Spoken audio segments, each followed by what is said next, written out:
What happens when the world's most elite strike force walks straight into a battlefield where every step they take is already known? When Moscow launched its silent invasion with submarines and Spetsnaz, they expected stealth to win the night. But instead of slipping undetected, they triggered a defense grid so sensitive it spotted a man moving slower than walking speed. Russia thought they were the hunters. They didn't realize they were already in the kill zone. So here's the question. Who really controls the battlefield? The one with more firepower, or the one who can see everything first? Before we move on, I would like you to subscribe to the channel and like the video. Why would Russia think 12 massive submarines carrying 600 elite troops could succeed without firing a single missile? The answer begins with Moscow's vision of a perfect strike, a plan so dependent on secrecy that even the smallest sound or ripple in the water could bring the entire operation crashing down. These submarines were positioned in the Black Sea, concealed in layers of shifting thermoclines where water temperature changes created the illusion of silence on sonar screens. At a steady crawl of 6 knots, they imagined they were invisible, slipping beneath detection lines and approaching the Ukrainian coastline at night. When the moment came, those submarines were to surface in silence, open their hatches, and send 600 of Russia's most highly trained operatives directly toward a key base. Moscow's time calculation was precise, less than 15 minutes from surfacing to storming the perimeter, too fast for any defense network to coordinate a response. The boldness was almost reckless. In Russian thinking, preparation by artillery or missile barrage was unnecessary. No shells were fired, no aircraft cleared the skies. Everything rested on the belief that stealth alone was stronger than firepower. Military history shows countless offensives softened by barrages or airstrikes. But in this operation, silence was the weapon. The submarines themselves were supposed to be ghosts. The troops inside assuming they could walk into Ukrainian territory unchallenged, as if the gates were already unlocked.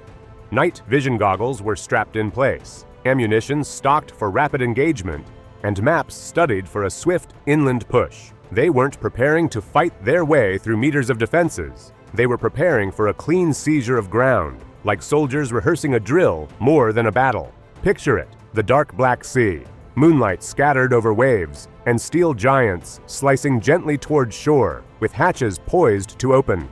Once on land, squads of special operators in black gear believed they had to cover only a short stretch of terrain before overwhelming a Ukrainian garrison.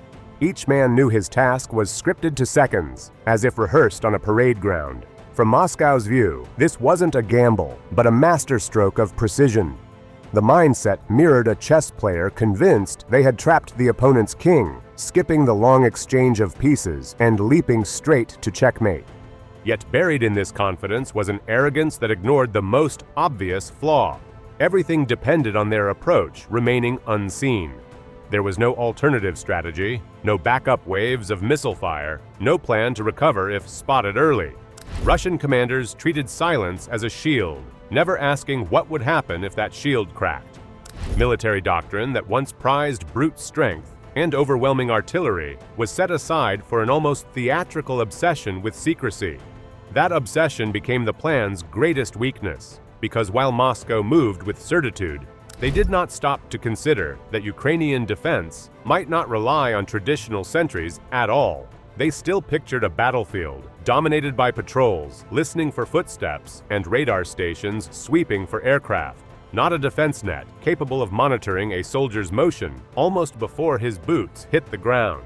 And that is why every Russian move, from submarine placement to footstep timing, was outdated before it even began. What they thought was unstoppable strength was in reality just a script waiting to collapse. The flawless blueprint only held together if Ukraine remained blind. The very advantage Moscow trusted most, silence and invisibility, was the very thing that guaranteed their downfall. Because while Russia believed darkness kept them hidden, Ukraine had built something entirely different, a wall that could see everything, even in silence. Imagine walking at less than a quarter of normal speed and still being detected instantly. That was the reality Russia faced the moment its supposedly invisible force stepped onto Ukrainian soil. What Moscow never calculated for was that their advance was entering the range of an $85 million ring of detection, a system designed to strip away the very concept of stealth.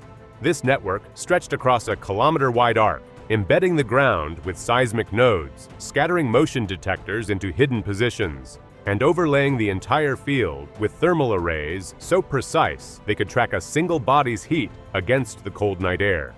It wasn't a wall of steel or concrete. It was a perimeter of information, bristling quietly, but always awake, ready to register the faintest tremor or silhouette before an intruder understood they had been exposed. Every vibration was plotted into a central database, every source of movement categorized and sent to a live board where half a dozen Ukrainian operators monitored without pause. With 36 eyes glued to glowing monitors, they weren't working alone. Above them, orbiting drones stitched the battlefield into a high-definition mosaic, snapping updates every 5 seconds and relaying positional changes with pinpoint accuracy.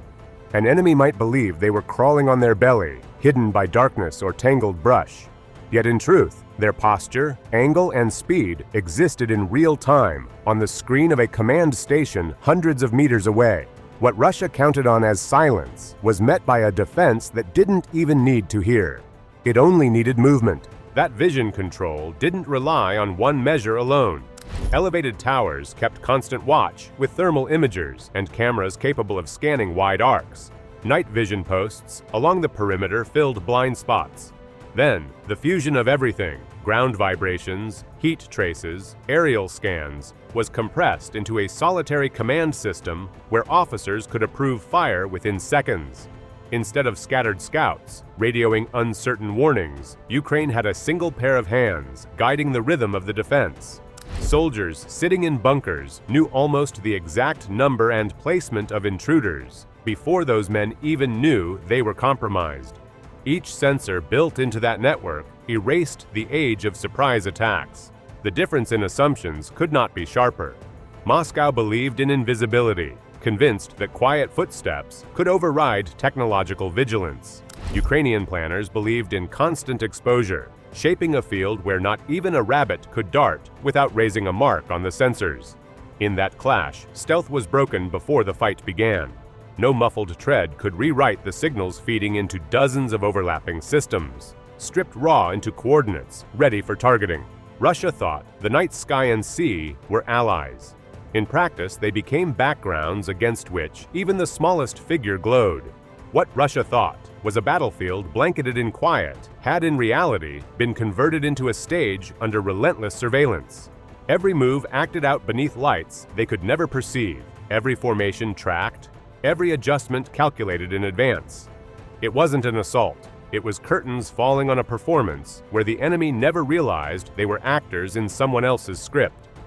And from that first impact, the momentum turned downhill, driving Russian squads deeper into preset kill zones they could not see, but which closed tighter with every desperate move forward. Russia placed its faith in silence and firepower, trusting submarines and elite forces to win before Ukraine could react. Yet Ukraine built an entirely different strength: vision. By linking sensors, drones, and command systems, they turned the battlefield into a transparent map where every movement was predictable. That shift showed modern war isn't defined by heavy weapons, but by who controls information and acts faster. So here's the question: if advanced eyes can erase the advantage of missiles, subs, and ground troops, what happens to every future conflict once seeing first becomes deadlier than shooting first?